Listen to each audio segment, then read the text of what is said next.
From downtown Detroit, Local 4 Live starts right now. Breaking news coming from the political world here on this Tuesday morning, where Dick Cheney, the former vice president under George W. Bush, has died. His family says he died from pneumonia and heart disease. Cheney served 2 terms from 2001 to 2009 and was a key figure in the war on terror. Before becoming VP, he served as a White House chief of staff during Gerald Ford's presidency and was a defense secretary under George H.W. Bush. A strong Republican throughout his career. In his later years, though, he became critical of President Trump, calling him a threat to the republic. And despite those thoughts and those conservative roots, Cheney cast his final presidential vote in 2024 for Kamala Harris. He was 84 years old. Well, we are also following 2 big stories here on Local 4 Live in Metro Detroit. First, Decision 2025. We are live at a polling place. In fact, you can see live right now, Solomon Kinloch Jr. is casting his ballot on the left side of your screen. And then on your right side of your screen, you've got that FBI terror plot that was thwarted. Chilling details coming out in evidence, stacking up against those who are now facing federal charges. We're going to talk about what happened there, and we'll talk to former U.S. Attorney Matthew Schneider about what this new evidence has revealed about the case.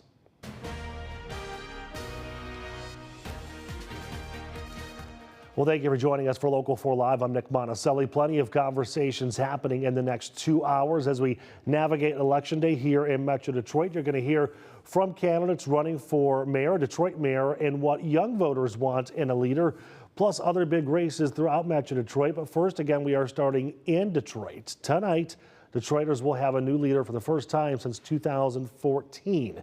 City Council President Mary Sheffield is taking on Triumph Church Pastor Solomon Kinloch Jr.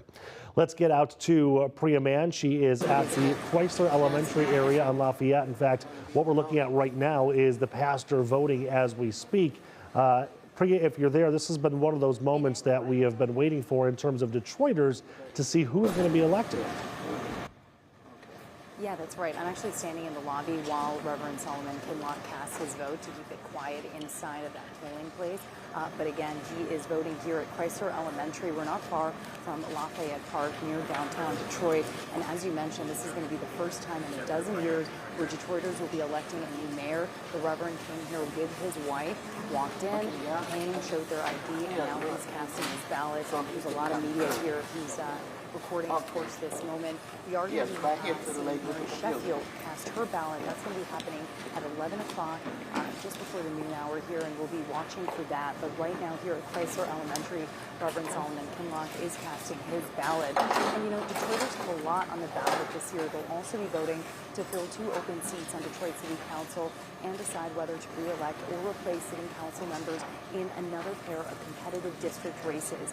Now, voters who haven't registered can either go to the clerk's office or you can register on site at a polling place. Voters will need to show an official photo ID like a driver's license or U.S. passport. If you don't have that, you can still cast a ballot, though, by signing an affidavit stating you don't have an ID. Once it's signed, you can cast a ballot. And we do have a QR code that I want to bring up on your screen as we're still seeing Reverend Solomon Kinloch there with his wife casting their ballot. That QR code will take you to the elections page over on clickondetroit.com. There you will see the issues that will be on the ballot and also how to check your voter registration. Again, all of this is happening live, and we're looking at live videos now. We're meeting and talking to some people who are here to cast their ballot. Like this. Okay. Priya, thank you very much. As we've been talking about leading up to Election Day, we had the opportunity to sit down with both of the Detroit mayoral candidates. Here's what they had to say about their plans if they're elected in the first 90 days. Thanks so much for joining us. First question out of the gate here is, if you are elected to be Detroit's next mayor, what's something you would like to accomplish in your first 90 days? Yeah, so I would say, one is going to be bringing city government directly to the neighborhoods and to the people of our city. Oftentimes, the resources that we have available are not getting directly to the people who need it the most.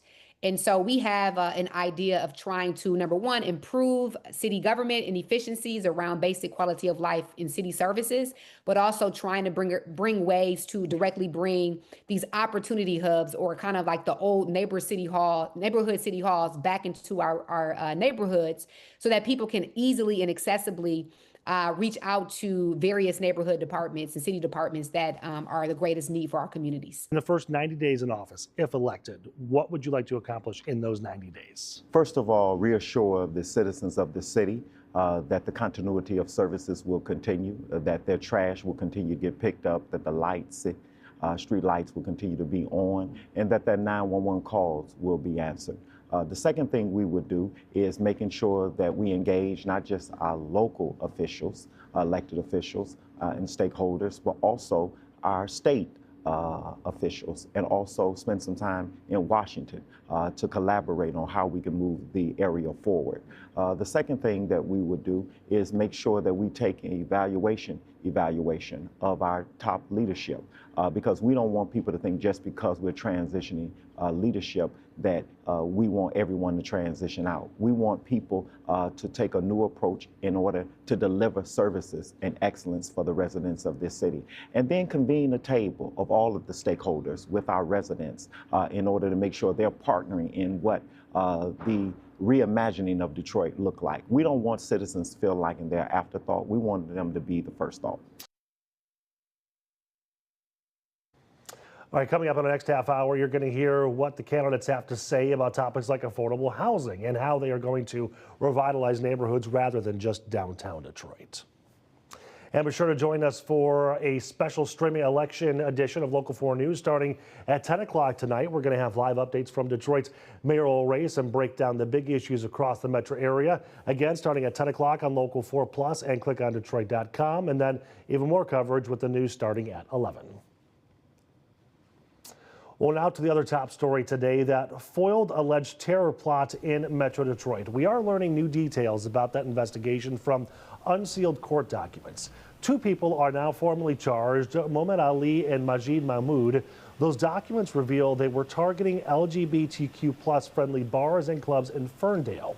Now, on Friday, federal agents raided homes in Dearborn and a storage facility, a U-Haul storage facility in Inkster. During that raid, agents found 3 AR-15 rifles, 2 shotguns, 4 handguns, 1,600 rounds of ammunition, tactical vests, body armor and chest rigs, GoPro cameras, and 24 empty AR-style magazines. The suspects allegedly were seeking ISIS approval and wanted the attack to mimic the 2015 Paris shootings and bombings, which killed more than 130 people. Joining me to discuss this case is former U.S. Attorney Matthew Schneider. Matthew, thank you so much for coming in here. Thank you. The complaint, as you know, 73 pages long. There is so much in there and a lot of detail. I don't know how many people watching have actually taken the time to read a federal complaint like this, but this one has a lot of detail and really goes backwards and explains the investigation kind of from point A, how we started, to right now. That's correct, and that's normal for a federal complaint like this to do. Now, what is important to note is that we're just seeing this now for the first time. The public is seeing this. People got arrested. We saw this search warrant. And that's one frame of context. If you think about it, though, federal law enforcement, they've known about this for weeks, if not months. They've been working on this. This complaint that you just referenced indicates this. They talked about the surveillance that they've been doing. These two gentlemen went to gun ranges, and there were FBI agents who were undercover, who also went to the gun ranges and hung out next to them in the lanes while they were shooting. So it's not new to the FBI. It's not new to the U.S. Attorney's Office, but it is fairly new to us. When we first started reporting on the raids that were happening on Halloween morning, there was a lot of questions about, is the target here? What could the plans be? And we started to see some of that detailed in this complaint.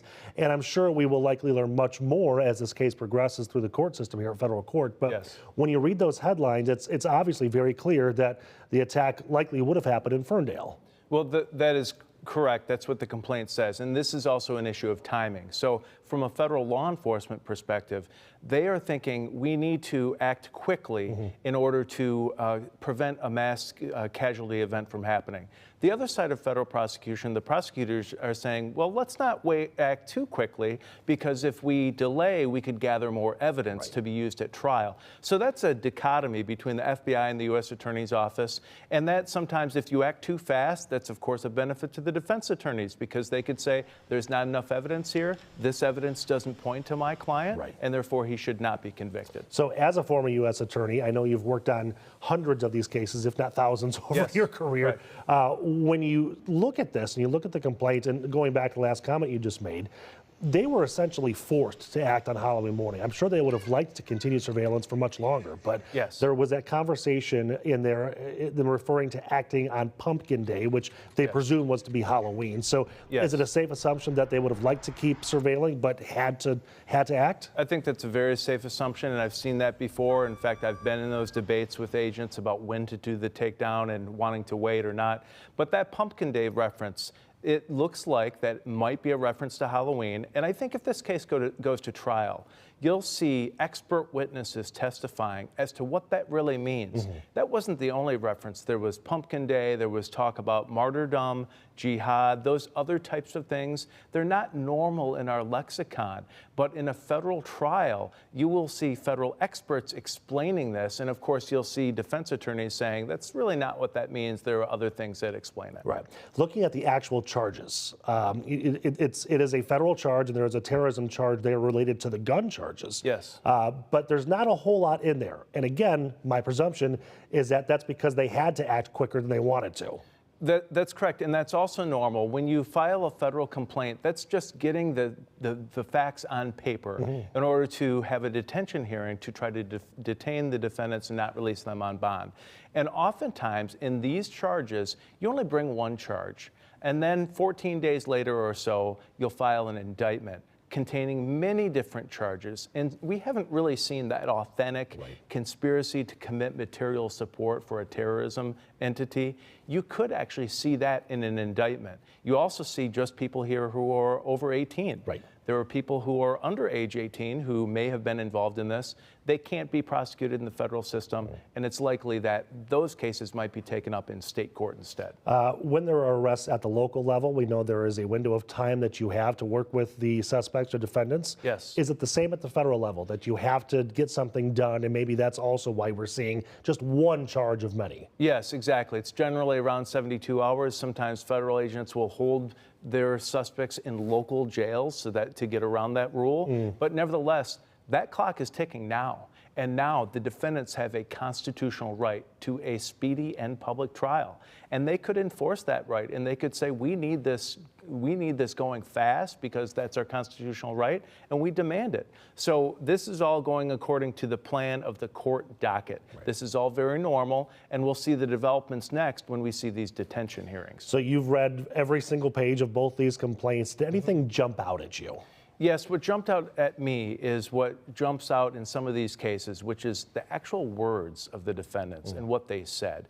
You know, you can have a lot of guns, you can have ammunition. You can go to firing ranges. Absolutely, and a lot of people do that, including me. But that doesn't mean that that's a crime.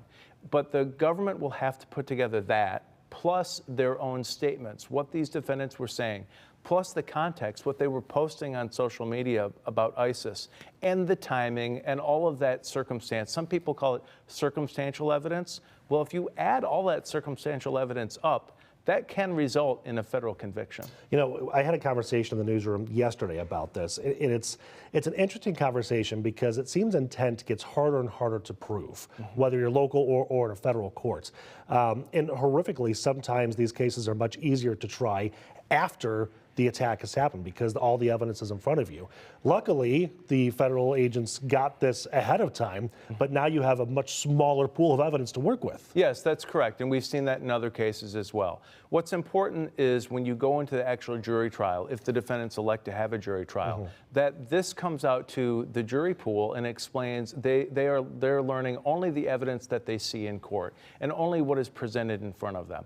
And that is a component of that. So hopefully we will have a very fair system where the defense and the government both get to select jurors of their peers, and they can go through all that information with them and not having them learn it all in the news. Do you think that there is, you know, I don't want you to try the case publicly, I know you never would, but Is there enough just in that complaint that you've read to prove intent? Well, certainly, we don't even have to decide that because a federal judge decided that. Sure. The judge decided that there is probable cause that a crime has been committed, and reasonable circumstances exist to issue a search warrant and issue these complaints. So we've reached that stage right now. The next stage is, can they convince a grand jury to bring these charges, to actually bind these defendants over in the federal system, to have these cases stick for the long haul? That's the next step. It's not a terribly difficult hurdle. It's not a beyond the reasonable doubt test, but that is the next test that the government's facing. So you had mentioned indictments. What should we expect to see happen, kind of play out here in the next, let's say, 2 to 4 weeks? I think we will see more about maybe these defendants' past acts and conduct and their social media statements, maybe some of their family history, that kind of thing that they've talked about with their relatives and texting back and forth. What's next is the detention hearings where the defendants will say, I need to be out on bond, or they can consent and be detained. And the government is going to present what they've learned in this case. Probably at some stage, the defense will say the search warrant was improper and they might seek to quash that. They might raise other objections to the evidence. But those are things that could take weeks, months. In fact, it's likely it's going to take years before we get to the end of this case. How do juveniles play into the federal court system? How do the feds deal with a juvenile? It's improper. In fact, it's not even possible to charge a juvenile in federal court. If you're not 18 years old, you can't suffer a federal indictment. So those people have to be prosecuted only in the state court system. So that ball really falls to people like Kim Worthy, the Wayne County prosecutor, or county prosecutors across the state attorney general. That's the venue where those minor prosecutions could happen. So even as a U.S. attorney, you don't have the, I'll call it, power or jurisdiction to take a case to a lower court and try it there? No, if the person is a minor, we just wouldn't take that case. We would share that with our local law enforcement partners, and we would work with them to find out a system where perhaps they would take the case instead. Even if the charges are federal, and there might not be something similar in a local statute? In this particular case, there is both a federal terrorism charge and a state terrorism charge. And both of these venues have conspiracy charges and attempts. So I think you'll be able to bring this type, with severe penalties, you'll be able to bring this type of charge, whether it's in the state courts or in the federal courts. Gotcha. Okay, Matthew Schneider, former U.S. attorney. Thank you so much for your insight. My pleasure. We're going to be talking to you a lot over the next couple of weeks, and we appreciate it. All right, on a different note, a chillier start to the day, but Ashley is tracking what producer Mary calls a winning forecast for Election Day, at least, even though there is snow in the forecast. Plus, an annual tradition along Woodward is in the running to again be named the best in the U.S. We'll show you what it is when we come back.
Welcome back, everybody. Detroit's iconic Thanksgiving parade is back, and it needs your vote to stay America's #1. The parade, presented by Gardner White, is nominated again as one of the best in the country by USA Today's 10 Best.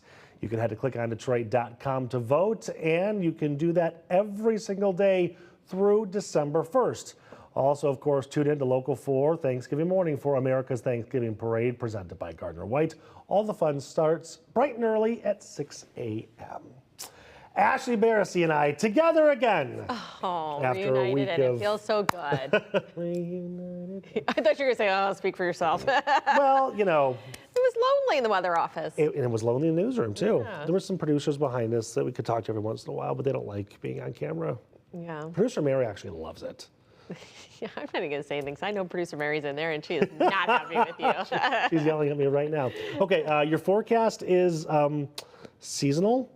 Seasonal is a good way to put it. You know what's seasonal in Michigan? A little bit of everything in November, right? That's kind of what we have in the forecast. Today, not bad, though. I mean, it's a cool start out there, but the sunshine will help us out. And so you can see that we're at 37 degrees at Metro Airport right now. Ann Arbor's gone up to 30. We're still below the freezing mark, but better than the upper 20s that we started off with.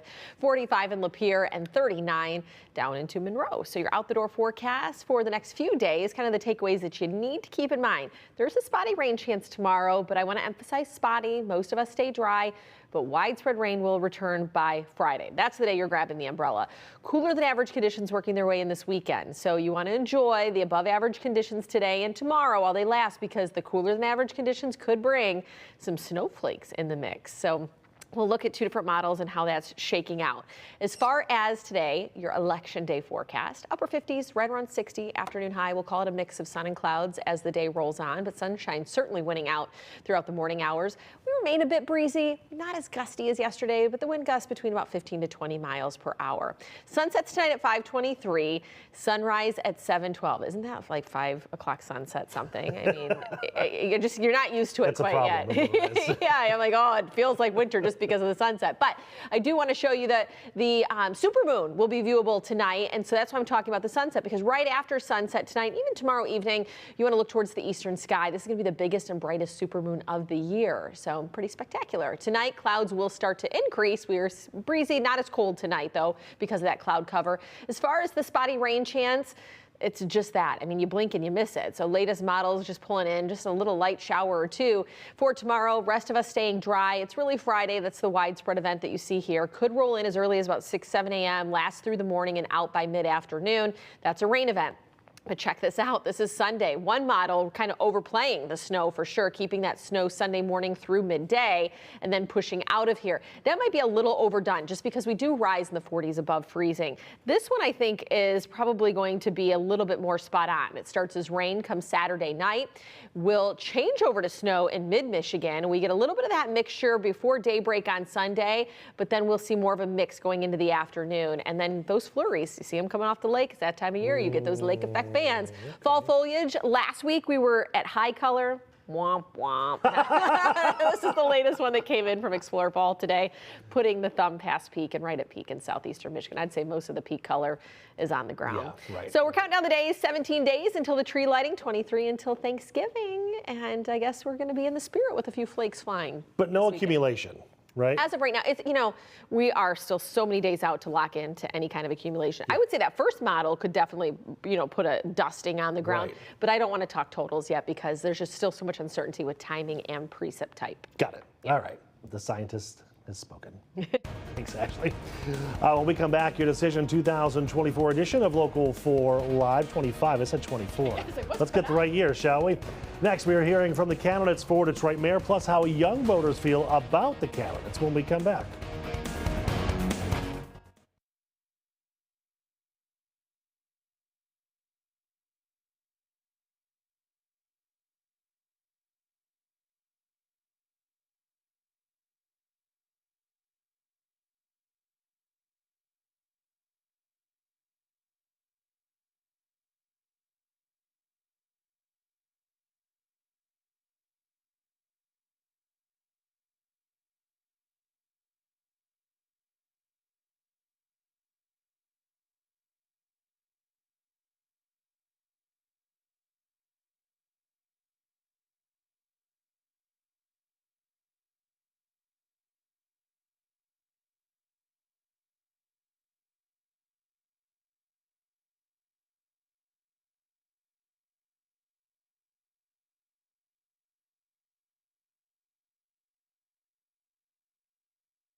Good morning, everybody. I'm Nick Monticelli. It is Election Day here in Metro Detroit, and voters are heading to the polls right now.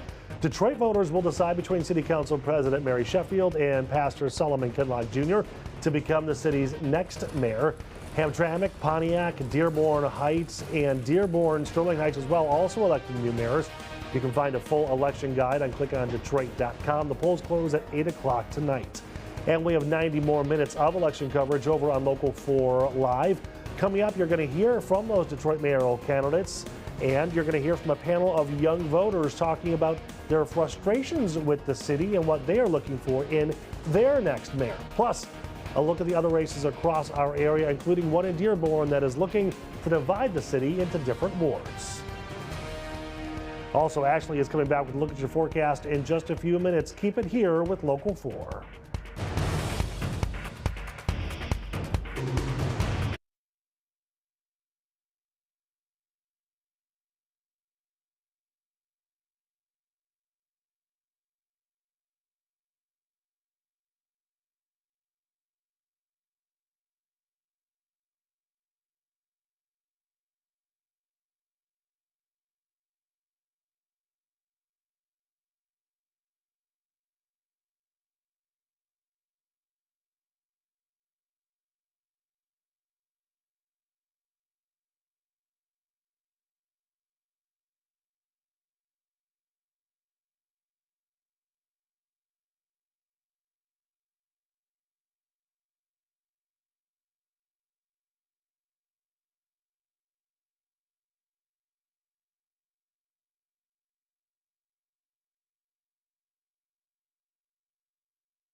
Well, thank you for joining us for Local 4 Live. I'm Nick Monticelli. It is Election Day here in Metro Detroit. The polls opened at 7 a.m. They're going to close at 8 o'clock tonight. Let's take a live look at a polling location on Detroit's east side. This is Chrysler Elementary School on Lafayette. Voters are making a decision about their next leader in Detroit. Mary Sheffield and Solomon Kinloch Jr. both hoping to take over for Mayor Mike Duggan, who is now running for governor. If you're with us about 30 minutes ago, you saw Kinloch casting his vote. Our cameras were rolling when he made it to the polls. Mary Sheffield will be casting her ballot in about 2.5 hours. We will be there for that as well. Ahead of today's election, I spoke with both candidates on what their plans are if they are elected into office. Here's what they had to say when it comes to affordable housing and revitalizing the city.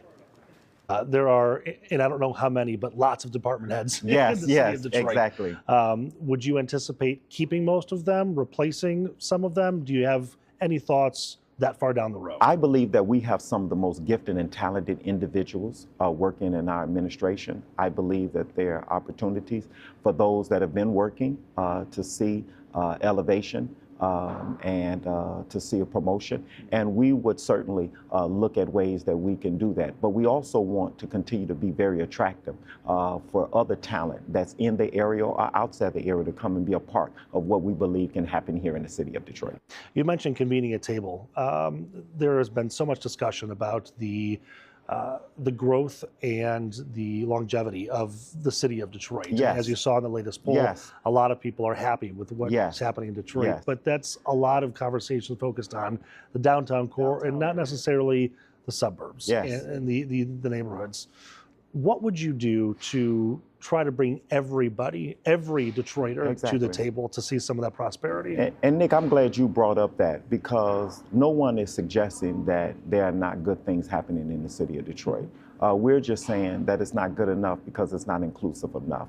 We've come a long ways, we've come far, but we still got a long ways to go, particularly when you look at these startling numbers, that 51% of our children are still locked in poverty right here in the city of Detroit. So that means whatever is happening, it has not penetrated beyond downtown. It has got to be more intentional in the community. And one of the things that we would do, we would ask our philanthropic partners. I would open up an office of philanthropy. You're going to fundraise? Yes, yeah.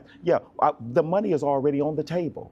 And they're doing a lot of good. Look at what Kresge is doing with Mayoral, the almost $200 million that they're investing.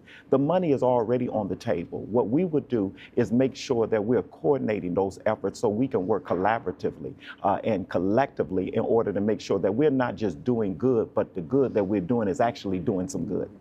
That number you just mentioned, 51% of Detroit children below the poverty line, Yes. is heartbreaking to say the least. Oh my Lord.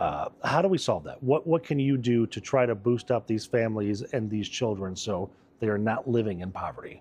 We have to make sure that we're putting them on a pathway to prosperity. One of the ways that we do that is the Kinlock plan says, let's start a children's trust fund. So every child that's born in the city of Detroit and remains in the city of Detroit at birth, they get a $1,000 investment. And every year through private-public partnership, that amount is increased until they get to the age of 18. When they get to the age of 18 and that money has been invested, look at what they can do with it. They can use it to go to college, they can use it to go to vocational school, they can use it to buy a house, they can use it to invest in their community, they can use it in order to put them on a path to a career or to college. What about, though, in the interim, when they're 6, 7, 12 years old, and some are getting jobs or trying to help mom and dad because there's not enough money coming in, and they're making decisions on whether they pay their electric bill or put food on the table?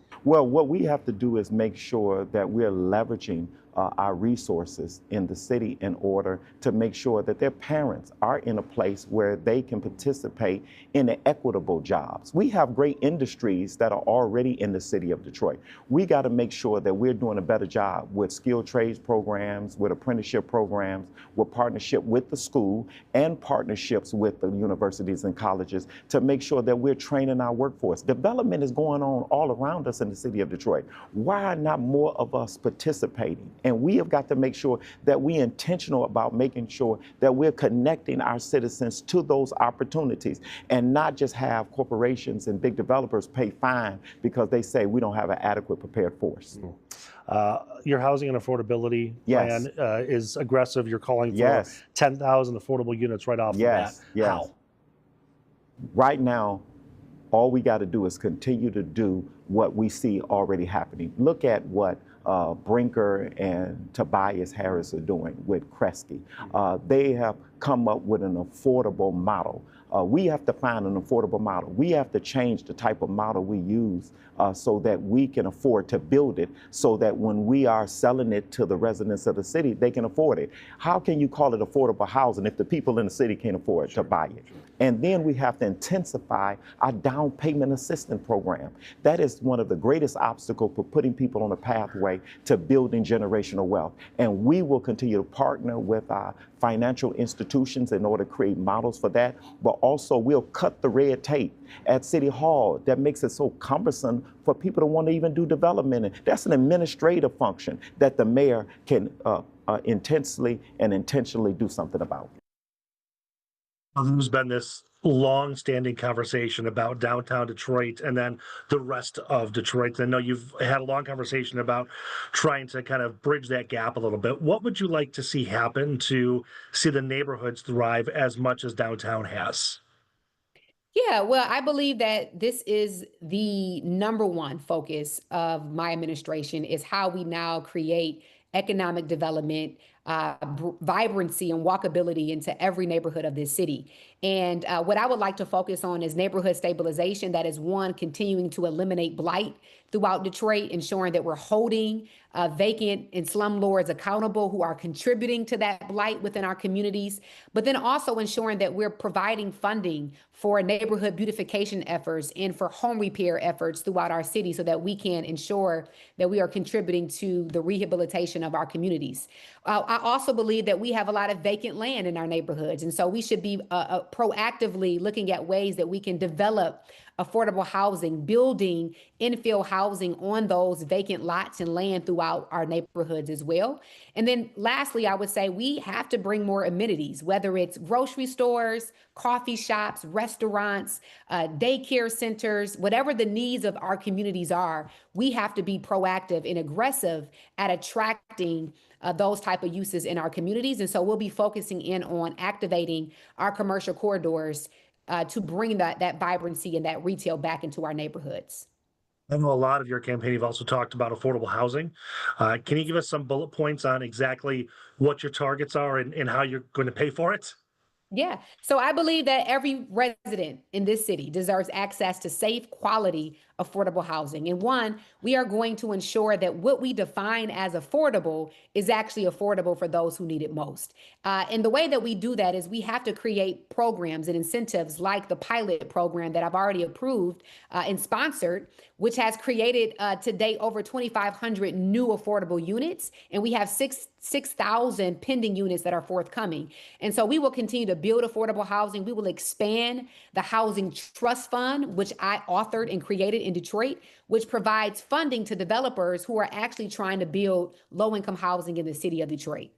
We are also going to ensure that we're expanding our paths to home ownership. Right now, through the down payment assistance program that we have in Detroit, we've had 700 new first-time home buyers in that program. We want to expand that program and get our banks to come on board to contribute more funding so that we can have more home buyers here in the city of Detroit as well.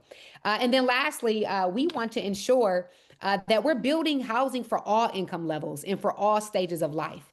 And so while we do know that we need housing for very low income families, we also need housing for individuals who are young professionals, right, that are graduating from college or getting into a new job, a healthcare worker, a teacher.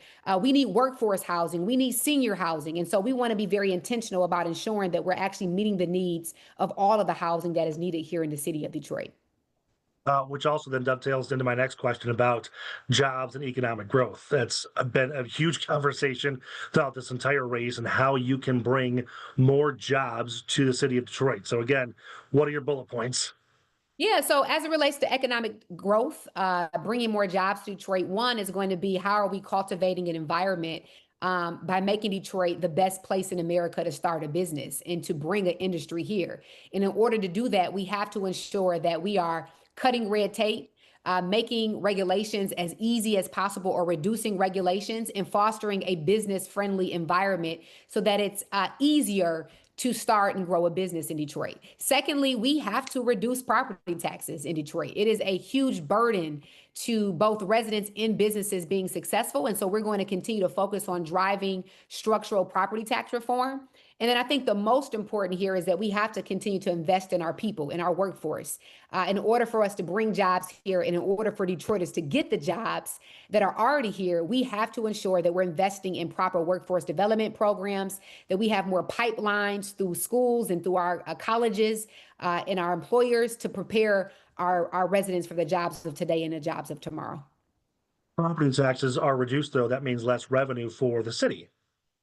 Yeah, and so what we've been studying in very much so detail, not just myself, but leading experts around this issue, is that in order for us to reduce property taxes that would be substantial and comparable to other cities, it would have to be about a 60% reduction. That equates to about $400 million in revenue that we would have to find. And so what we're looking at is that, it would have to be a myriad of tools that we would combine and go to Lansing to advocate for change. So whether it's an entertainment tax, a ticket surcharge, land value tax, we have to figure out what the best option is for Detroit and take that reform to Lansing to figure out what is the most effective way to really drive real structural property tax reform in Detroit. All right, we're going to hear more from those candidates at 9 o'clock, including how they'll tackle crime and safety in the city of Detroit. Let's also take a closer look at some races throughout Wayne County. People living in Dearborn and Dearborn Heights, as well as Taylor and Hamtramck, will be voting on a new mayor.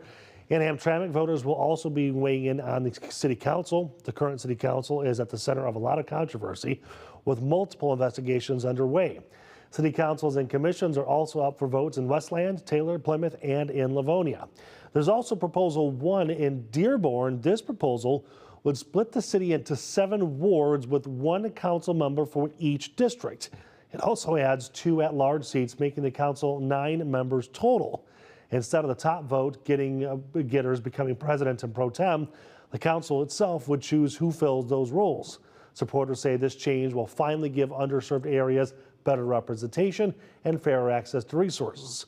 But critics warn it could create division, cut overall representation, and shift power away from voters to the council members. If voters approve it, these changes would kick in starting in 2029. We have a complete write-up of all the races in Wayne County over at clickondetroit.com. There you'll also find everything you need to know if you're heading out to the polls later today. In the next hour, we're going to dig into key races in Oakland and in Macomb counties. Well, hearing from the next generation after the break, we're going to sit down with young voters asking them what they want in their next Detroit mayor, plus the frustrations they have with the city.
Well, while Detroiters are going to the polls, many of those votes are younger voters, and they have a lot of opinions about what they want to see in the city's next mayor.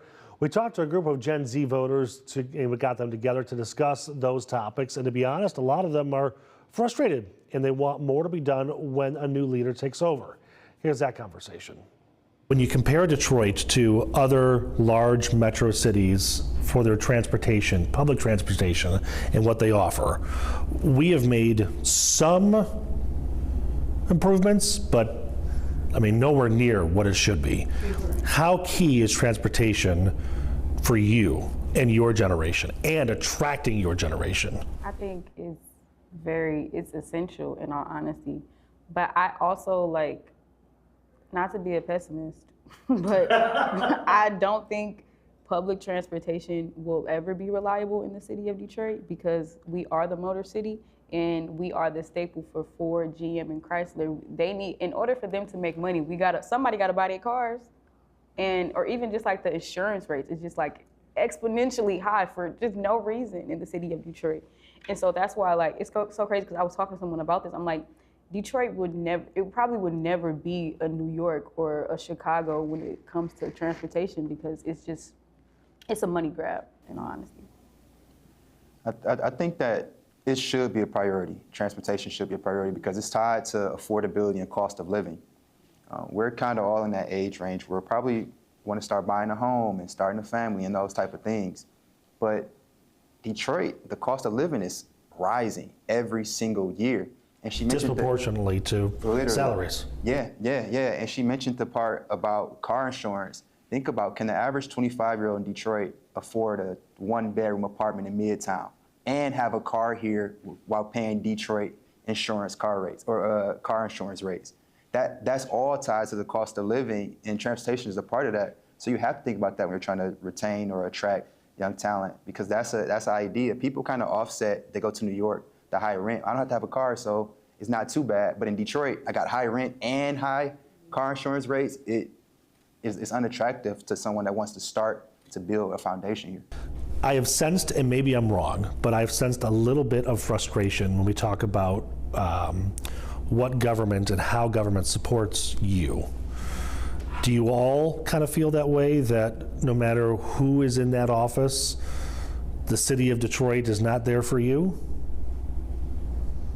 Or do you think it can be? I'm optimistic. Okay. I kind of think of it like I think of schools in some ways. Like, you know, certain schools were designed to fail, right? And so I don't think that, I think of it as a puzzle, right? So there are many players that adds to quality of life and adds to support. And so I think it needs to be a stronger network. So as soon as my mother starts, and then college starts, and then the government starts, you know, like it's kind of like a marathon. And so I think that government is a key part. We don't want them hindering the process, but I don't think that they are just like the answer to getting us the holistic life that we want. I think a lot of the things that people at this table are doing and speaking about with local organizations and small businesses and grassroots organizations adds to it, and like they should listen to us. But I don't know, it's really like you are a representative. You just listen and make it happen. And I think it starts with us as well. I feel like a lot of the time people can get caught up in like people that are in the forefront or that have the spotlight, and it really starts with us. You know, I feel like if we make it a better place, eventually it goes up. I think he said he's an optimist and I am a realist. And like I've been saying this whole conversation, politicians, they've never done much to me. That's just my experience. But what they do with their platform matters. How much they pour into the community, that matters. What they're saying matters. Their platform matters. Their policies matter. You know, so I'm always going to support the person who's has the experience and who isn't just coming in and saying, oh, I'm going to do this, and this. And you're not telling me how you're going to do this, and this. Now I'm looking at you sideways because you're just giving poor people false hope and false promises. And we've had enough of that. And like, I'm honestly fed up with that. Now we're going to have the entire panel up on clickondetroit.com and our YouTube page for you to listen to yourself.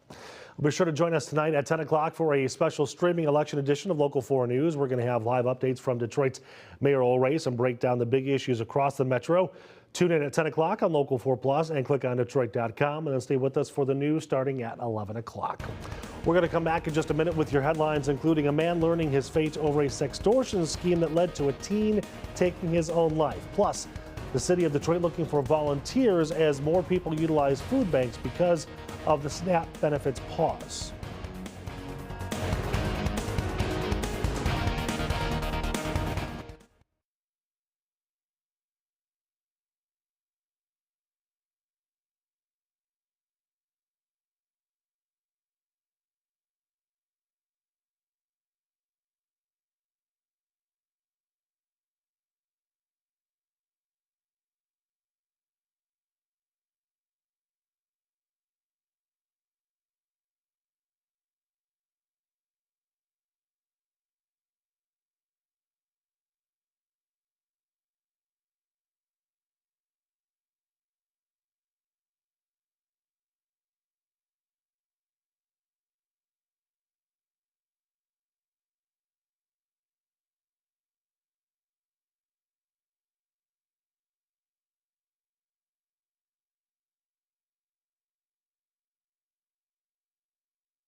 Let's get back to that breaking news that we told you at the top of our show. Former Vice President Dick Cheney has died.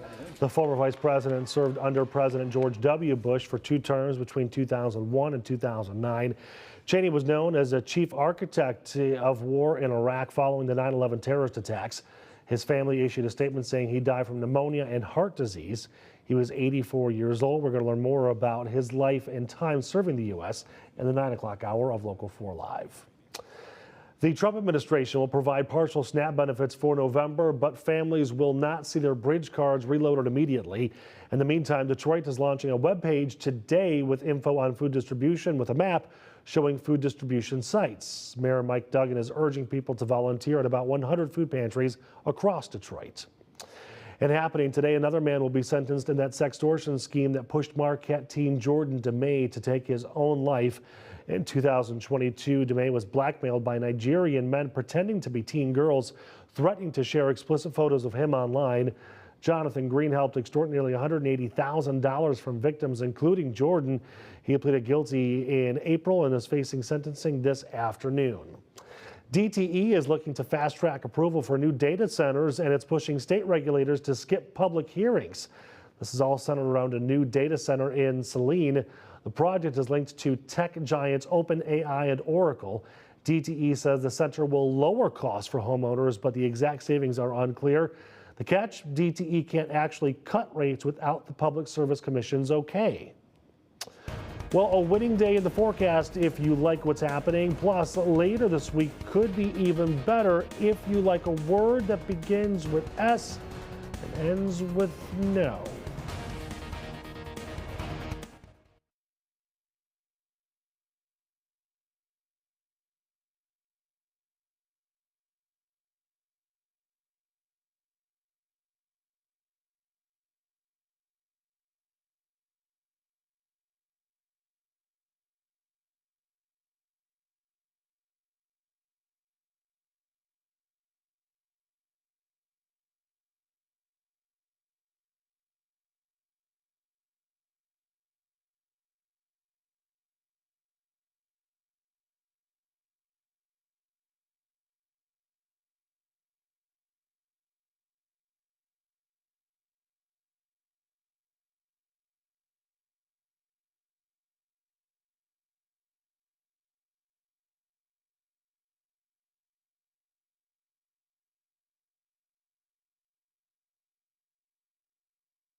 The one and the only Ashley Barrissey here for Local 4 Live.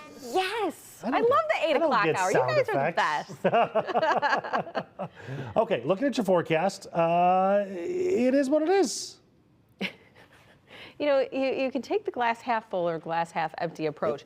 We need to start. That's kind of both, isn't it? When I just say it is what it is. I'm not happy, I'm not sad, I'm just... Whatever. It is what it is. It is what it is. I like to look at it that we have a little bit of something for everybody in That's the forecast. fair, unless you like fall colors. Unless you like fall colors. Yeah, that's behind us. My daughter was crying yesterday, my almost 4-year-old daughter, because we had to get rid of the pumpkin, and she wanted to keep her carved pumpkin all year. And I was like, sweetie, you're not going to want that pumpkin. What was it carved as? She made it a witch. We put a witch hat on it. Oh, you went all out. The face. Yeah, purple. I know. I'm like, girl, you get another opportunity next year. Fall's behind us, and then she got excited for Elf on the Shelf to arrive, and here we are. So that's right around the corner. You fixed that problem real fast, didn't you? Yeah.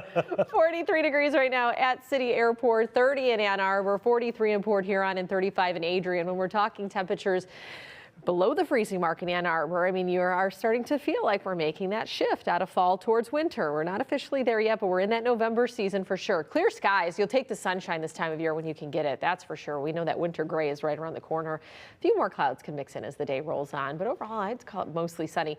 59, the forecasted high, but if we get more sunshine winning out throughout the day, I would not be surprised if some areas crack that 60-degree mark for today.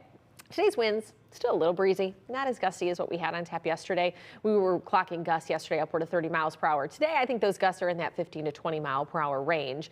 Sunset tonight, 5:23, sunrise 7:12. I'm not showing you that to make you sad about the lack of daylight time and the fact the sun sets before 5:30, but it's because I want you to take a look outside right after sunset. So 5:30 or so would really be the best viewing time to get outside and check out the largest and brightest supermoon of the year. So the full moon in November is called the Beaver Moon, but this is going to be a supermoon because of just how large and bright it will be in the night sky. And this evening and tomorrow will be when you really want to take that in, as it'll be rising above the eastern horizon. We have some clouds mixing in tonight, but I think you get a view of that before the clouds went out. 44 tonight, breezy, gusts around 20 miles per hour, so not as chilly of a start come tomorrow. We could have a little isolated passing shower, but I'll tell you what, as new model runs come in, it really just downplays that rain chance. And so it's going to be a very isolated chance for a pocket to get a sprinkle or two, and that's about it for Wednesday. The widespread rain arrives Friday. I do think that we start to see the rain as early as about 6 or 7 a.m. This is a snapshot at 10 where it's pretty widespread across southeast Michigan, and then out of here by mid-afternoon. Now this model shows some snow working its way in throughout the day Sunday, and mainly snow, and that comes in pretty early with that model. I think it's a bit early with the onset. This is probably a little more likely where we get some rain come Saturday evening, and then you start to see a changeover as those temps fall through the overnight, where we get a little mixture in the morning, and then we'll see that push out throughout the afternoon hours. So that could be our first flakes of the season. We're still fine-tuning that part of the forecast for the weekend, but we will have those overnight lows very chilly. I mean, you go to the bus stop Monday morning in the 20s. So we'll take the upper 50s and 60s. Can we put a snapshot of that look? Like, what? Get those winter coats out. You better start checking, moms and dads, make sure those coats fit, or you got to get the, next size up for the kiddos. Bust out the thermals. Yeah, or all the heated stuff that you wear as a reporter. I'm telling you, smart. it has saved my bacon. Yeah. Cooked it too. That's fair. All right, Ashley, thank you so much. When we come back here at the top of the 9, all the latest election coverage as you look live inside a polling place right now in the back of Priya's head. Local 4 Live continues after the break. She had a hair on.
Local 4 News starts now with a breaking news alert. And that breaking news is Dick Cheney, the former vice president under George W. Bush, has died. Cheney became one of the most powerful and polarizing vice presidents in U.S. history. His family says he died Monday night from complications of pneumonia and cardiac and vascular disease. He was 84 years old. Blaine Alexander has a look back at his life. Before he held the office, vice presidents were the butt of jokes. Dick Cheney was a force. In 2000, the closest presidential election ever sent him to the White House. So help me God. Cheney was there alone on September 11, 2001. He ordered the administration's first response to the deadliest attack on U.S. soil. Cheney knew the Situation Room. He had been Gerald Ford's chief of staff 3 decades earlier, then a Wyoming congressman for 6 terms, the House GOP whip, leaving to be defense secretary for George H.W. Bush. Should Saddam Hussein be foolish enough to launch an attack against Saudi Arabia? Cheney confronting Iraq's dictator for the first time. After 9/11, Vice President Cheney led the push for an invasion to depose Saddam Hussein. But no weapons of mass destruction were found. Iraq descended into civil war. U.S. troops became targets. Bring the troops home! Many Americans came to see the Iraq war as a mistake, but Dick Cheney never did. Saddam Hussein wakes up every day in a jail cell. His sons are dead. And Iraqis by the millions have embraced democracy. An avid hunter, Cheney in 2006 accidentally wounded a friend with birdshot. Cheney had faced decades of heart problems, in a wheelchair for the 2009 inauguration. I think Barack Obama is a one-term president. A 5th heart attack in 2010. In 2012, Cheney got a heart transplant, but coronary disease did not weaken his hardline on al-Qaeda and enhanced interrogations that others called torture. They were legal, essential, justified, successful, and the right thing to do. This nation has defeated tyrants and liberated death camps. Dick Cheney, a self-confident and controversial leader who shaped America's war on terror. Blaine Alexander, NBC News, Washington. Now, as of now, funeral services have not been announced. We're going to update you when we learn more.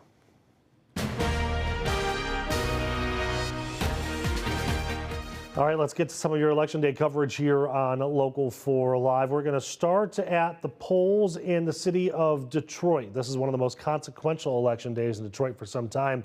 You're looking live at one of those polls on Detroit's east side. The polls opened at 7. They go until 8 o'clock tonight. Detroit voters will be picking the city's next mayor, its current city council president, Mary Sheffield, up against Triumph Church pastor Solomon Kinlock Jr. Several other communities in the area are voting on a new mayor. A live look at Southfield right now is one of those communities. We're also keeping an eye on mayoral races in Pontiac, Hamtramck, Dearborn, Sterling Heights, Mount Clemens, and more. Over the next hour, you're going to hear from the candidates running for Detroit's mayor and a panel of young people who have a clear vision for the future of the city of Detroit. But we want to start with the polls. Priya Mann is at Chrysler Elementary on Lafayette on Detroit's east side. Solomon Kinlock Jr. was there actually to cast his vote, and there are other voters now there behind you, Priya.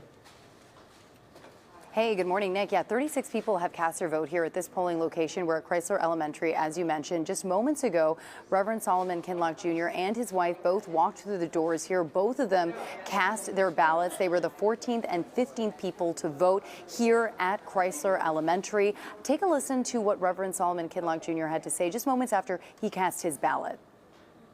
I'm excited. The people are excited. The citizens have a choice today because the city of Detroit is at a crossroad. We have to decide if we want to be a city that's known to have a heart. Now, this is the first time in 12 years that Detroiters will be voting for a new mayor. Just want to show you here at the polling place where we're at right now at Chrysler Elementary. Detroiters will also be voting to fill 2 open seats on Detroit City Council and decide whether to re-elect or replace sitting council members in another pair of competitive district races. Voters who haven't registered can either go to a clerk's office or you can register on site at a polling place. You will need to show an official photo ID like a driver's license or U.S. passport. If you don't have that, you you can still cast a ballot by signing an affidavit stating you don't have an ID. Now, of course, as we mentioned, this mayoral race, one of the most consequential in recent memory. The other candidate here is Mary Sheffield. She's, of course, City Council President. She is expected to cast her ballot at 11 this morning at a polling place near Greektown. Again, that's happening at around 11 this morning. We will have a crew there to catch that as it happens. She was first elected into office in 2013. So again, very busy day for Detroiters with so much on the line. Here at this polling place, we're sitting at 36 people who have voted so far. And again, Mary Sheffield will be casting her ballot at 11 this morning. Local 4 will be there. Reporting live from Chrysler Elementary, Nick, I'll send it back to you. All right, Priya, thank you so much. Now, over the last 2 weeks, we sat down with both candidates for Detroit mayor to get their plans for Detroit. We talked everything from neighborhoods to jobs, the economy, and so much more. We've been bringing you part of that conversation over the last couple of days and in our last half hour. I want to bring you some more right now. We know one of the number one issue for voters is safety, and we have talked at length about the crime and issues that we've seen involving young people in the city of Detroit over the past summer.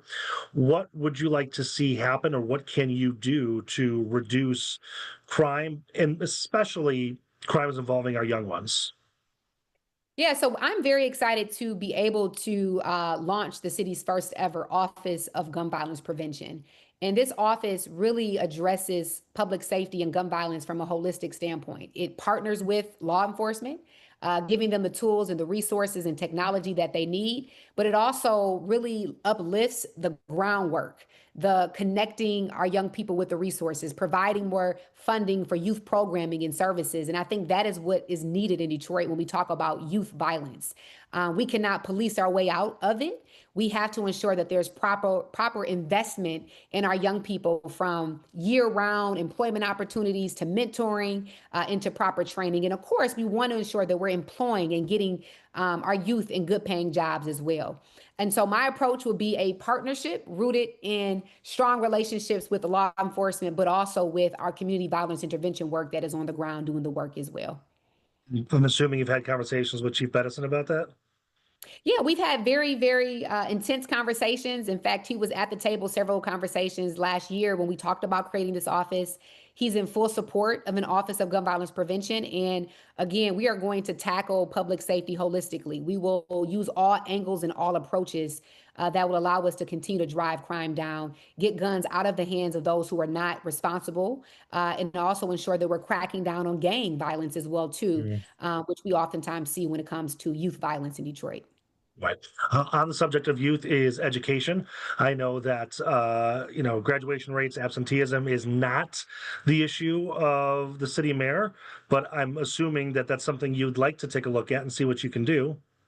Yeah, so I'll be a champion of education. I've had some very productive conversations already around what this next administration can really do to bring everyone together who's in the space of education, to have more of a strategic plan to address education. And so we will have a liaison from our office working with the school system, but primarily my heart lies in really helping with after school programming and out of school time. It has been, it was something that was very helpful for me as a child. And I believe that if we can provide robust after school programming for every child within a 2-mile radius of their school that can really support literacy and tutoring, that can also help with public safety, and it also helps with addressing the issue of literacy here in the city of Detroit. And then we also know that absenteeism is one of the number one issues facing our school system, and more of a coordinated approach to transportation is another area that our administration can be very helpful in with our school system.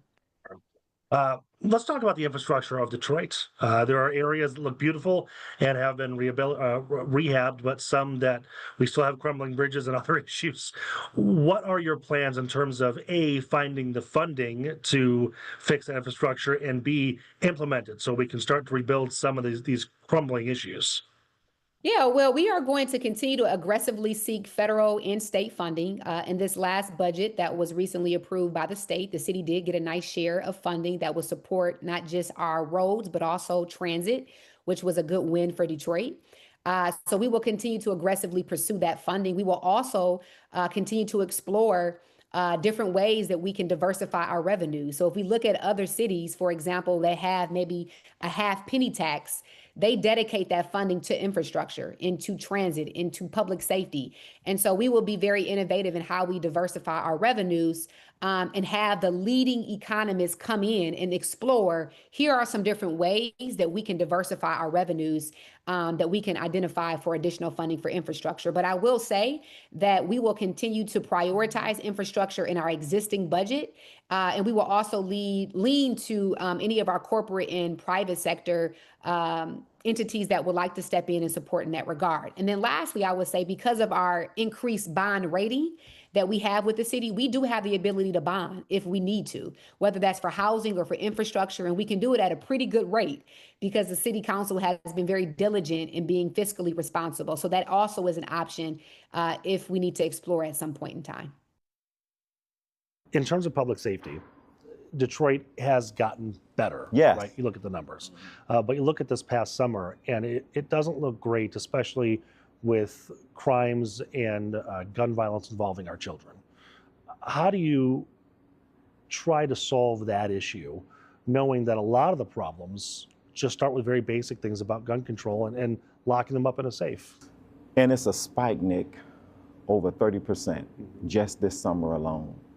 As a pastor, I'm tired of standing in my pulpit eulogizing our young children who've been taken out of our life too soon. That's life in reversal, to see mothers and fathers sitting on that front row and have to bury their children. No parent believes that they should have to bury their children or want to bury their children. They believe that their children will be around to bury them. What we will do is make sure that we increase the awareness of gun storage. But we can't just do punitive things like city council and want to put into place now where you're just fining parents. The root cause of crime is always poverty. And what we have to do is making sure that we give our children alternatives. So we talked about how to deal with poverty, but also we got to give them an alternative place in space. And we did that at Triune Church, creating what we call Sanctuary Saturdays, where children come in early in the morning, eat breakfast, lunch, and dinner, and they have a plethora of programs that they can participate in, and we give them incentive, because we're going to spend money to get good children who get into trouble out of trouble. Why not spend those resources to make sure that good children stay on a good path? A lot of this conversation is on children, which is great. Yes. Looking at education, obviously DPS sees these numbers not where we'd like them to be, both in terms of reading rates, even absenteeism. That is not your role. You are not the school district. Yes. But is there something the mayor can do to help the children in those schools? I tell people often, it may not be the mayor's job, but it's not just the mayor. It's all of our responsibility to make sure that our children are not just surviving, but thriving. Yes, I would appoint a chief educational officer, not to do the job of the superintendent. I want that to be clear. It is not to usurp the job of the Is he okay with this plan? Yeah, I talked to the superintendent, had a meeting with him myself some time ago, and he understands that my intent when I'm mayor is to make sure that we partner the city's resources with the school district in order to make sure we're doing everything possible to make sure our children have everything they need. They are seeking to do an aggressive job educating our children, and we got to make sure that when our children show up to that classroom that they have what they need in order to be the best student they can. Looking at Detroit's infrastructure, that is going to be a long-term problem, from roads to bridges to sewers and everything else. Again, in your role, what can you do to not only put us on the proper path for infrastructure, but find the money to repair what's there? Well, that's the benefit of collaboration, because it's still going to take a collaboration. You're talking about billions of dollars that are going to be needed to improve the infrastructure in the city of Detroit. I mean, just look at what's going on right now in certain parts of this city. You got certain parts of this city where the infrastructure is just, it's a mess, and then it's labeled a flood zone. So that they can't even get access to development dollars. I will continue to work with the authority. I continue to work with the sewage department and our state and our federal elected officials in order to make sure that we are partnering to get those dollars, and the public sector as well. Because one of the things Detroit does have, they have people who are interested and seeing the best out of Detroit. And I believe we can do a better job of leveraging that. Now, more from candidates Sheffield and Kinloch in our next half hour. We're going to be taking you also around Metro Detroit for a look at key races in Oakland and in Macomb counties. If you have any questions about today's election, we have a complete voter guide on our website at clickondetroit.com. There you'll find a sample ballot and complete results once the polls close tonight starting at 8 o'clock. And make sure you join us for our special Decision 2025 coverage streaming here on Local 4 Plus. The coverage kicks off at 10 o'clock tonight and continues with Local 4 News at 11. When we come back, we're going to show you some more details about last week's thwarted terror plot, including the disturbing stockpile agents found during those raids in Dearborn and Inkster. Plus, insight from a former U.S. attorney on what comes next.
Now to an update on a story we have been following, that foiled alleged terror plot in Metro Detroit.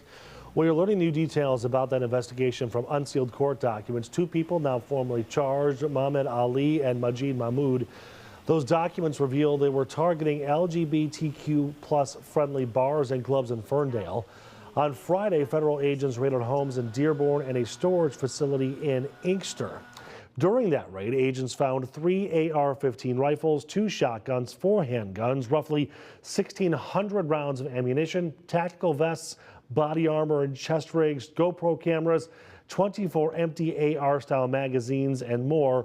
Earlier in the show, we talked to former U.S. Attorney Matthew Schneider to help break down the case. Here is a part of that conversation. Now, what is important to note is that we're just seeing this now for the first time. The public is seeing this. People got arrested. We saw this search warrant.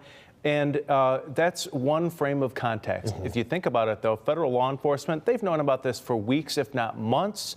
They've been working on this. This complaint that you just referenced indicates this. They talked about the surveillance that they've been doing. These two gentlemen went to gun ranges, and there were FBI agents who were undercover, who also went to the gun ranges and hung out next to them in the lanes while they were shooting. So it's not new to the FBI. It's not new to the U.S. Attorney's Office, but it is fairly new to us. When we first started reporting on the raids that were happening on Halloween morning, there was a lot of questions about, is the target here? What could the plans be? And we started to see some of that detailed in this complaint. And I'm sure we will likely learn much more as this case progresses through the court system here at federal court. But yes, when you read those headlines, it's obviously very clear that the attack likely would have happened in Ferndale. Well, that is correct. That's what the complaint says. And this is also an issue of timing. So from a federal law enforcement perspective, they are thinking we need to act quickly in order to prevent a mass casualty event from happening. The other side of federal prosecution, the prosecutors are saying, well, let's not act too quickly, because if we delay, we could gather more evidence to be used at trial. So that's a dichotomy between the FBI and the U.S. Attorney's Office. And that sometimes if you act too fast, that's of course a benefit to the defense attorneys, because they could say there's not enough evidence here. This evidence doesn't point to my client, and therefore he should not be convicted. Now, if you want to see that full conversation, we're going to have that posted today over on our Local 4 YouTube channel. Also happening today, another man will be sentenced in that sextortion scheme that pushed Marquette teen Jordan DeMay to take his own life. In 2022, Jordan was blackmailed by Nigerian men pretending to be teen girls, threatening to share explicit photos of him online. Jonathan Green helped extort nearly $180,000 from victims, including Jordan. He pleaded guilty in April and is facing sentencing this afternoon. Police are also asking for help while they look for a missing and endangered 76-year-old woman. Police say on Sunday at 6 p.m., Juanita Clowney dropped her daughter off at work at Henry Ford Hospital on West Grand Boulevard in Detroit, just off of the lodge. She was supposed to pick her back up the following morning at 7, but did not show up. Police say she is possibly in the early stages of dementia and has been staying at a hotel in Madison Heights. If you have any information on where she could be, please call 911. SNAP payments are on the way to millions of Americans, but it will only be a partial payment. The Trump administration is using $4.5 billion from the Department of Agriculture's contingency fund. The administration says it needs another $4 billion to afford full benefits. Women and new moms are still getting full WIC benefits for this month, though. But here at home, the city of Detroit is trying to help fill that void. The city is launching a volunteer recruitment campaign to help staff 100 food pantries in Detroit. However, organizations like Meals on Wheels say they're already feeling the strain, warning seniors and families who rely on daily deliveries could soon go hungry. There might be people that rely on SNAP benefits that are not necessarily on our program. However, if they have that benefit removed and they still need to eat food to take their medication and they can't afford the food, so then they might be turning to us so that they can get the food so that they can take their medication. Detroit Mayor Mike Duggan says he will announce the list of 100 food distribution locations today at 5 p.m. We're going to have that for you over on clickondetroit.com as soon as we get it. Well, prosecutors are calling the shooting of a Macomb County businessman a murder for hire plot. Richard and Dawn Huffman, a couple from Sterling Heights, are accused of helping plan the attempted murder of Eddie Jawad. Investigators say the couple worked with Jason Martin, who is accused of shooting Jawad outside of his home. Investigators believe the shooting was an attempt to cover up thousands of dollars of he embezzled from Jawad. He was shot in the legs but survived.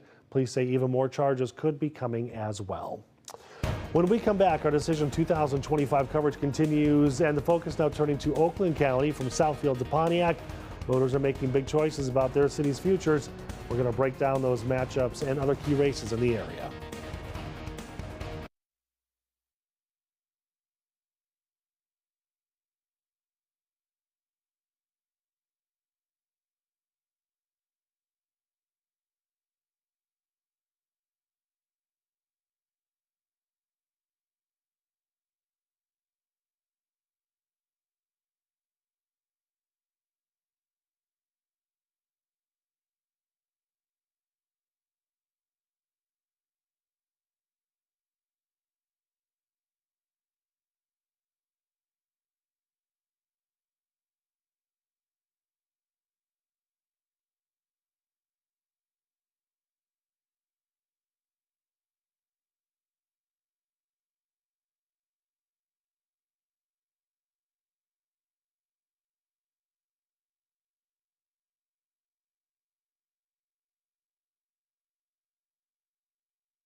Our Decision 2025 coverage continues here on Election Day. We're looking into some key races in Oakland County. A live look at Southfield right now, where current Mayor Ken Seaver is facing a challenge from City Council member Sylvia Jordan. Now let's take a look at what else Oakland County voters are weighing in on.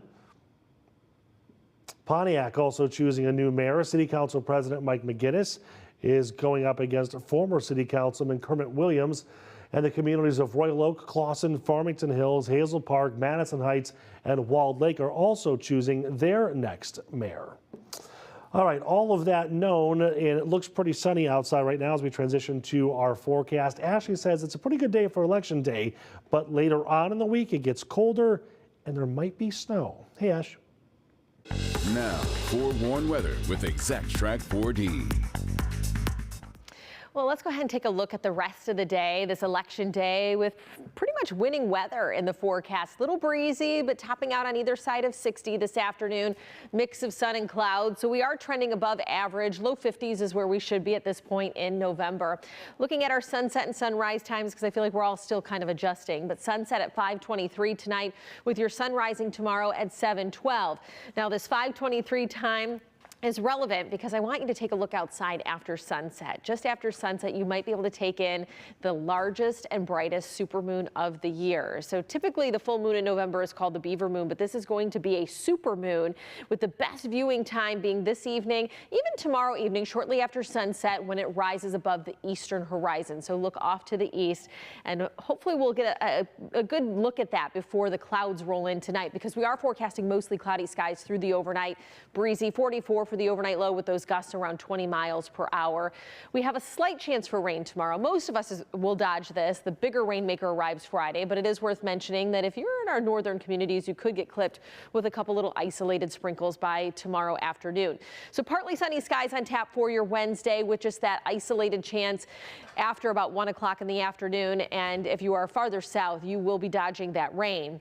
But we don't dodge it on Friday because it's a more widespread event. So here's Friday around 10 a.m. where we have some showers building in across southeastern Michigan. That pushes out into the afternoon. And then we have two different very models, shall we call it, when it comes to the possible wintry precipitation this weekend. This is model number 1 that does overplay the snow a bit, brings it in before daybreak on Sunday across southeastern Michigan, keeping that mainly snow and then pushing out the mix by mid-afternoon.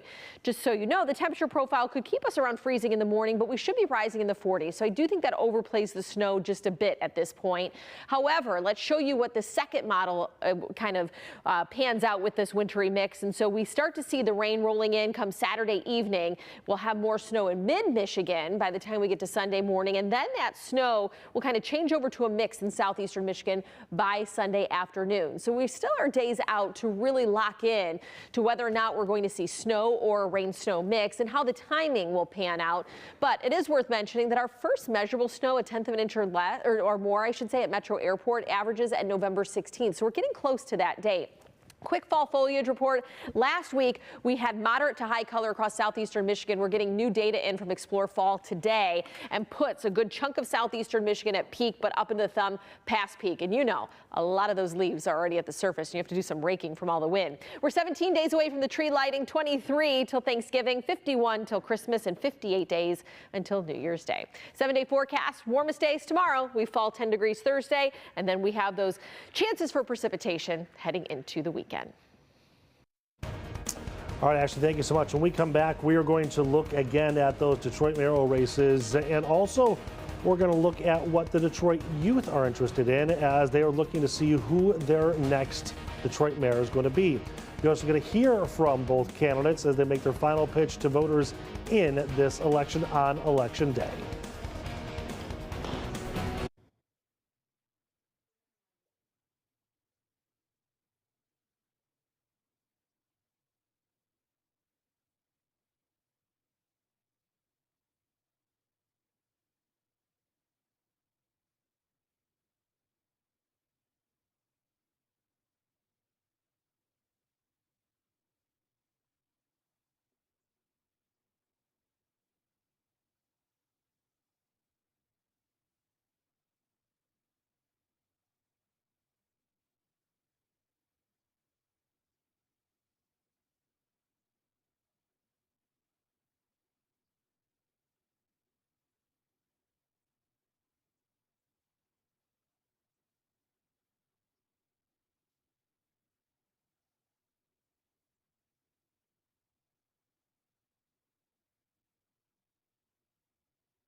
From downtown Detroit, Local 4 Live starts right now.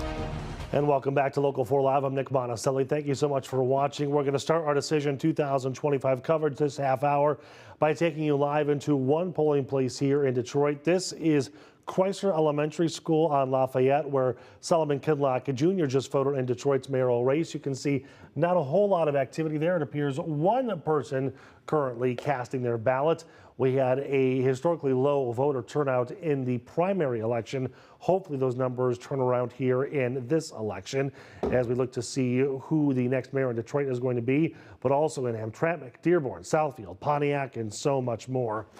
I also want to bring you more of our conversations with both candidates for Detroit Mayor Mary Sheffield and Solomon Kinlock Jr.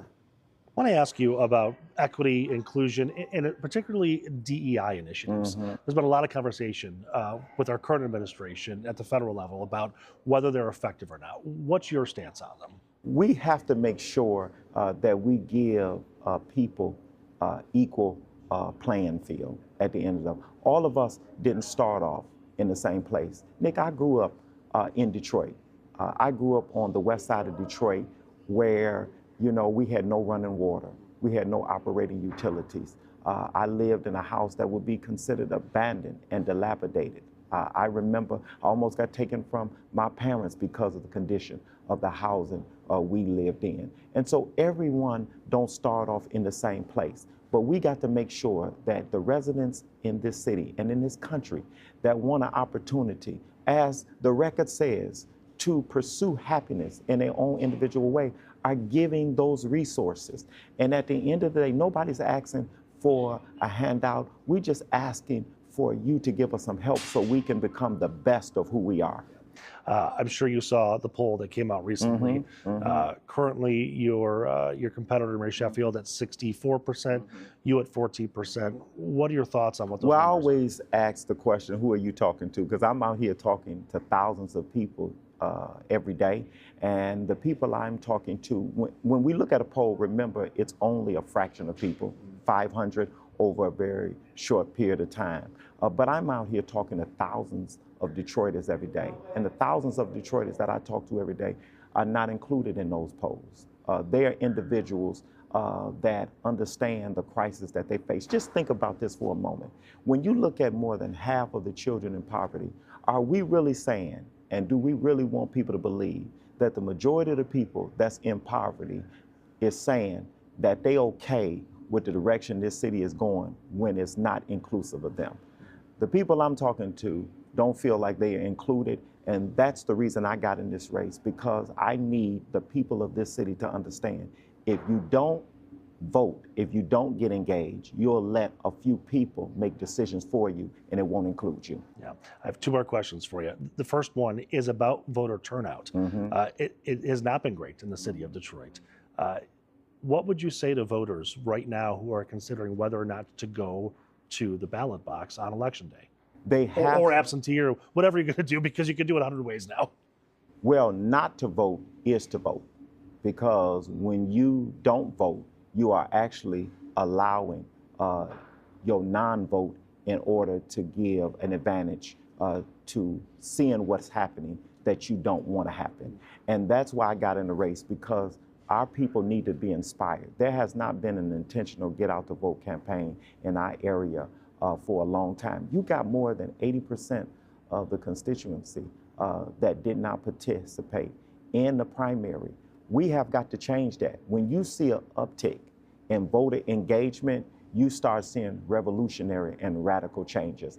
And that's why I got in. I'm trying to touch the people in the city of Detroit to say, listen, if you don't take a seat at the table, then your chair is not going to be at the table, and this system is not going to be available to help build you up. It will continue to leave you in a posture and position you've been in.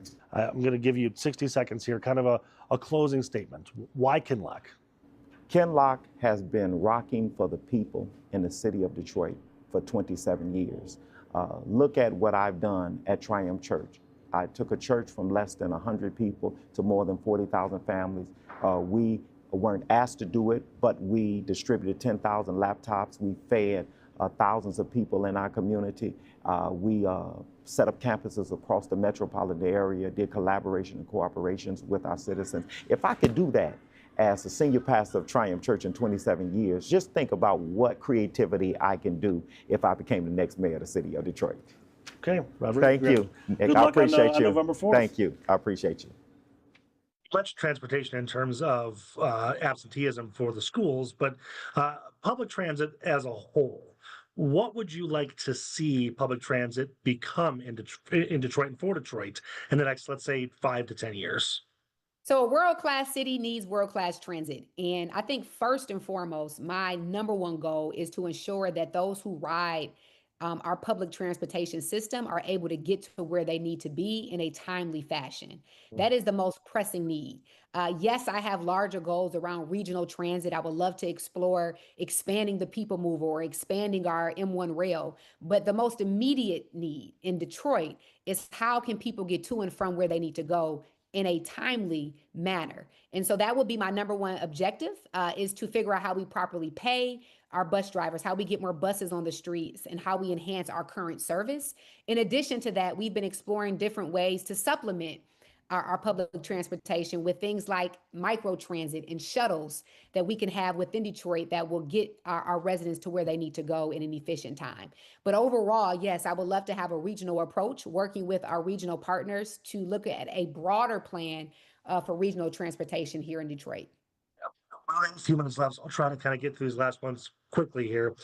In terms of equity and inclusion, what would you like to see done both at the city level, but really at the street level to make sure that everybody not only has a seat at the table, but is represented properly? Yeah, I think this is where, my love and passion for people and for service comes in. And really, my track record on council has always indicated that I am someone who is accessible, who loves to collaborate and listen to the voices of those who are going to be impacted. And so this is very important to me. We want to ensure that in my administration, everyone does feel valued and seen. And so we will go through a citywide engagement process, district by district, to make sure we are listening to the needs of each community. We know that every neighborhood is different in what they want and what they need. And so as we are proposing projects and plans, we want to make sure that every resident has a voice at that table. And we will make sure that that is done by expanding the Department of Neighborhoods and ensuring that we have liaisons in each district that are engaging with our block clubs citywide, and also encouraging that more residents form block clubs throughout our city so that they can have a voice within city government. Looking at the issues of accountability and transparency, what will you, if elected, do to make sure that the people see exactly what's happening in your office, especially if something bad happens or a wrong decision is made? Yeah, so we want to, utilize technology as much as possible. I think that there is a way that we can put things up online more so in real time, even with the contracting process and procurement process. Who was awarded? How were they awarded? What were they awarded? And really have more transparency utilizing technology and innovation. So we'll make sure that we're doing that.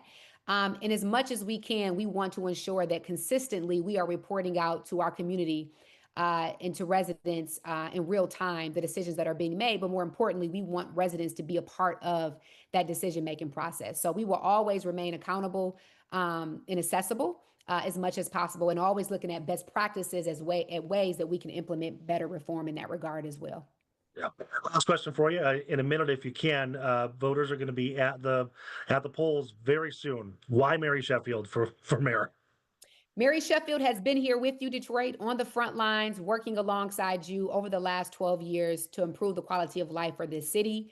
We have accomplished so much over 12 years, whether it's things like right to counsel that has kept people in their homes, to creating affordable housing, starting some investments in our neighborhoods, creating a beautification program for our block clubs. But there's more work to do, without a doubt. And I have a record of getting things done, building partnerships and coalitions to solve issues. And so I encourage you all to vote. I would love to have your vote to serve as your next mayor, to ensure that we're creating a Detroit that works for everyone. And that is my goal and my mission. And I will be honored to serve as your next mayor of Detroit.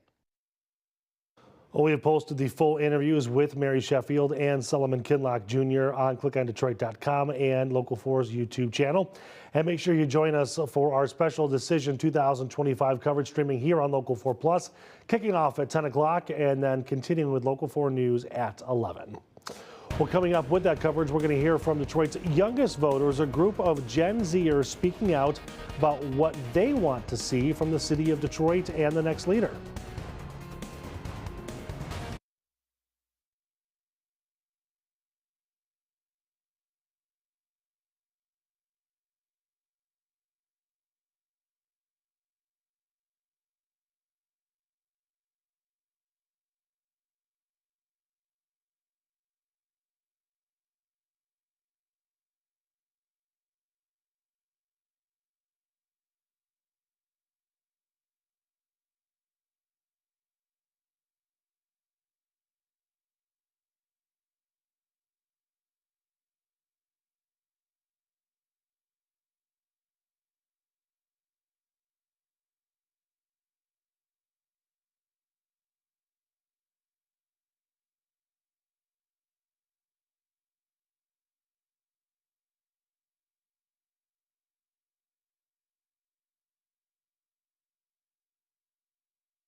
Our Decision 2025 coverage continues with what young Detroit voters want out of their next mayor.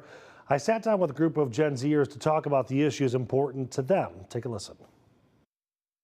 When you compare Detroit to other large metro cities for their transportation, public transportation, and what they offer, we have made some improvements, but I mean, nowhere near what it should be.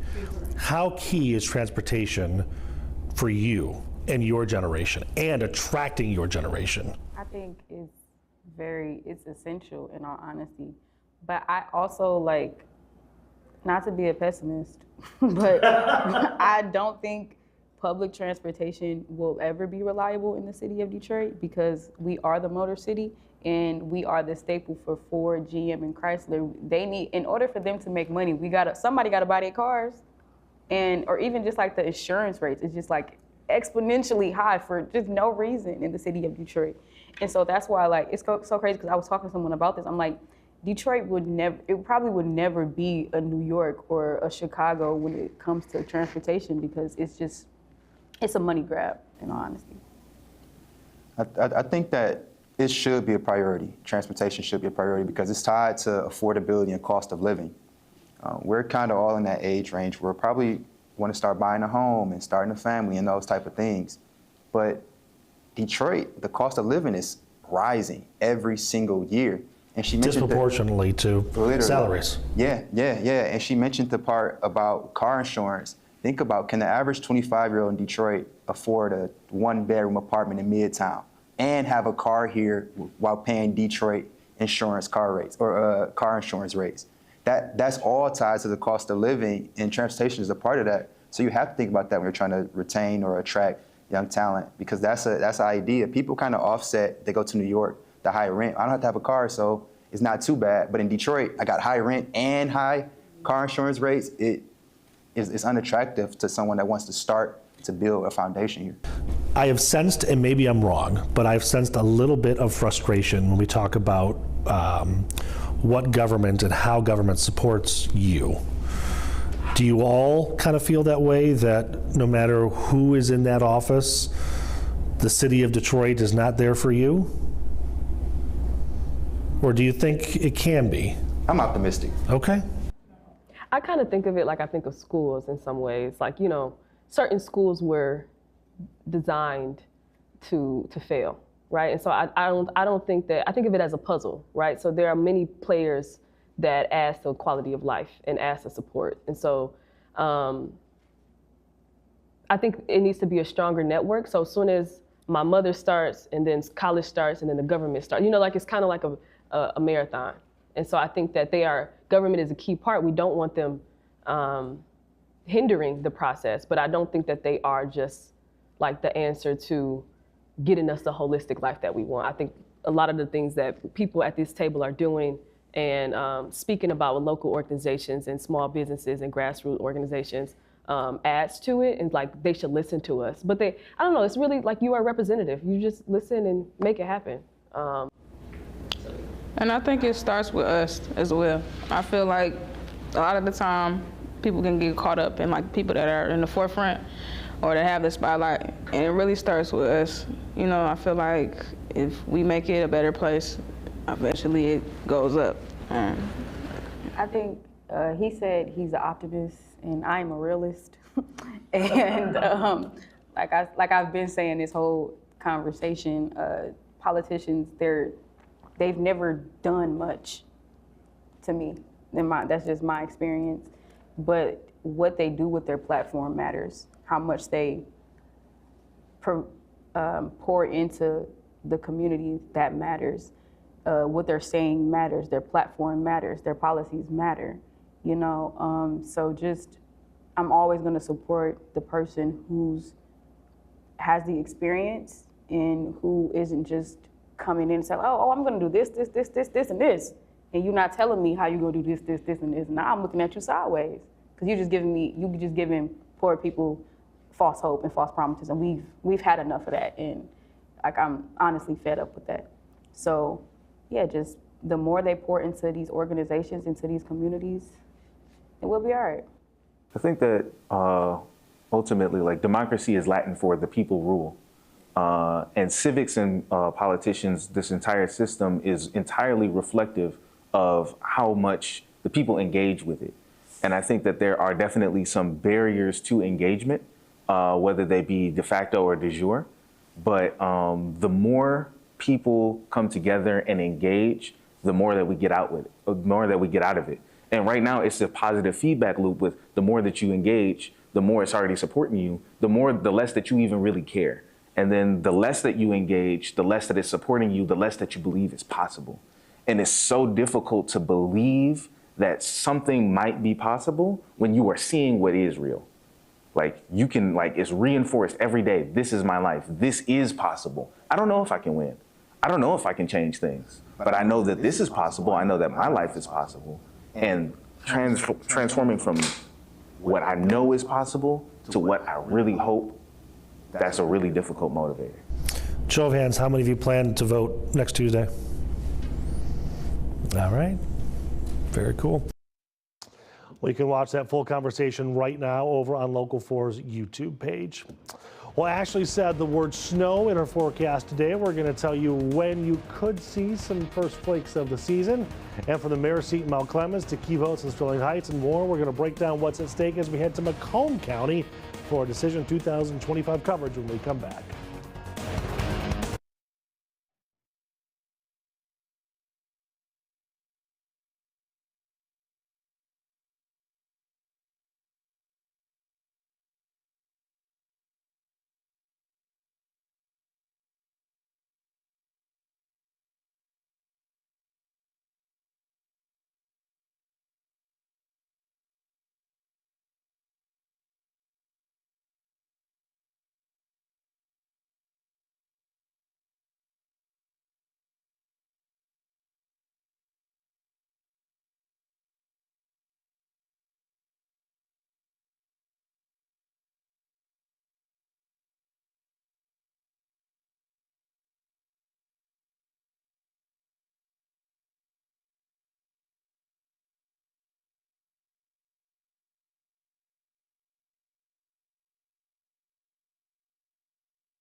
All right, we have been in Wayne County and Oakland County, now going to Macomb County for decision 2025. A live look at Mount Clemens, where voters have a say in that city's next mayor and 3 city commission seats as well.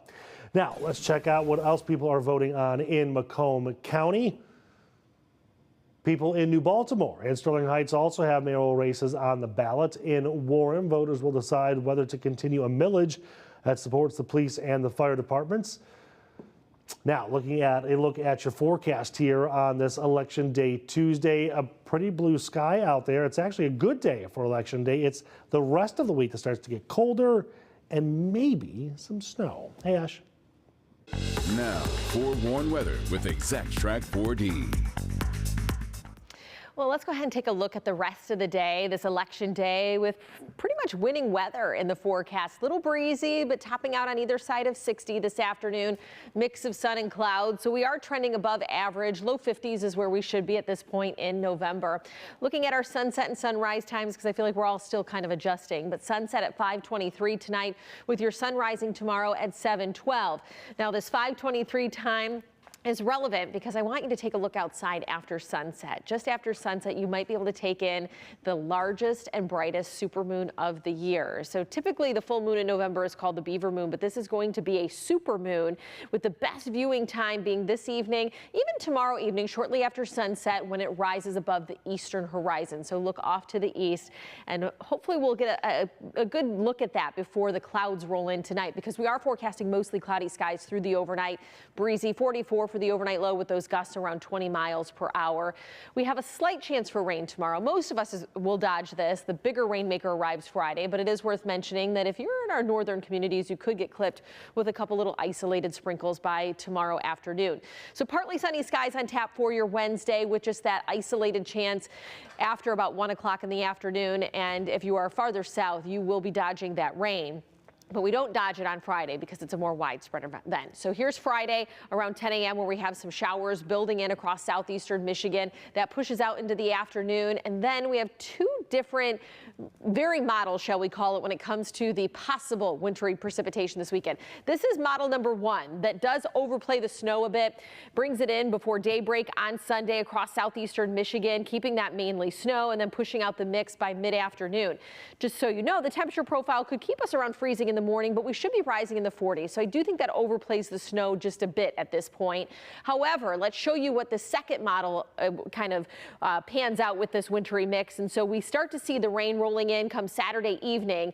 We'll have more snow in mid-Michigan by the time we get to Sunday morning. And then that snow will kind of change over to a mix in southeastern Michigan by Sunday afternoon. So we still are days out to really lock in to whether or not we're going to see snow or a rain-snow mix and how the timing will pan out. But it is worth mentioning that our first measurable snow, a 1/10 of an inch or less, or more, I should say, at Metro Airport, averages at November 16th. So we're getting close to that date. Quick fall foliage report. Last week, we had moderate to high color across southeastern Michigan. We're getting new data in from Explore Fall today, and puts a good chunk of southeastern Michigan at peak, but up into the thumb past peak. And you know, a lot of those leaves are already at the surface, and you have to do some raking from all the wind. We're 17 days away from the tree lighting, 23 till Thanksgiving, 51 till Christmas, and 58 days until New Year's Day. 7-day forecast, warmest days tomorrow. We fall 10 degrees Thursday, and then we have those chances for precipitation heading into the weekend. All right, thank you so much. When we come back, we're going to check in with Kim and Tati from Live at the D to see what's happening up on their show. A live look over beautiful downtown Detroit on this election day. The sun is out, not a cloud in the sky. A beautiful day to cast your ballot.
Welcome back to Local 4 Live. It goes tall, medium, smallest. Oh, wait a minute. Hey.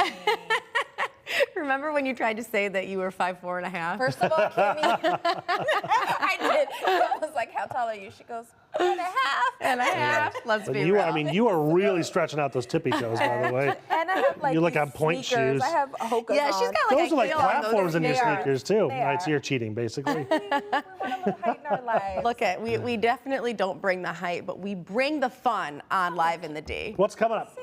Well, We're excited about lunch because. Well, Tati's really excited about lunch because every time we get the food in, you know, we always talk about we have great food on the show, but a lot of times Tati can't eat it because she cannot eat gluten. Oh. Yeah, it's a thing. It's a gluten-free day? It is a gluten-free day. We're going to have gluten-free pizza. Gluten-free food truck coming in. A whole food truck? Food truck. Gonna park it right here in the studio? Maybe. Maybe. That's what this whole week Now, long this is renovation the was. day Cutting when a you hole in the come. wall just for you guys. Now today you come and have lunch with us. No, it's a big deal. When you are gluten-free, you need Yes, to be you need really options. careful Yes. what you eat, where you eat it. So to have an entirely gluten-free food truck is a huge deal. Yeah, and it's not just for you because it's for everybody. Absolutely. We're also talking about your kids.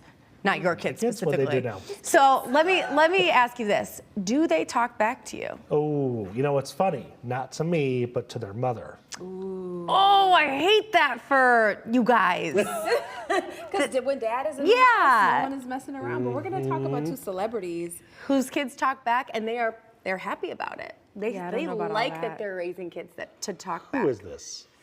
Kristen Bell. We're gonna have a conversation about this. Is this a Zoom interview? Let me jump in and have a word with them. It's a talker. It's going to be interesting. Yeah, but we're going to explain their thought process behind that. And I want to know, like, is this something that you approve for your kids too? So join us. If you do, I need to understand why. Yeah, that part. Should be Making a good great couch Tuesday, club. everybody. Really tall right now.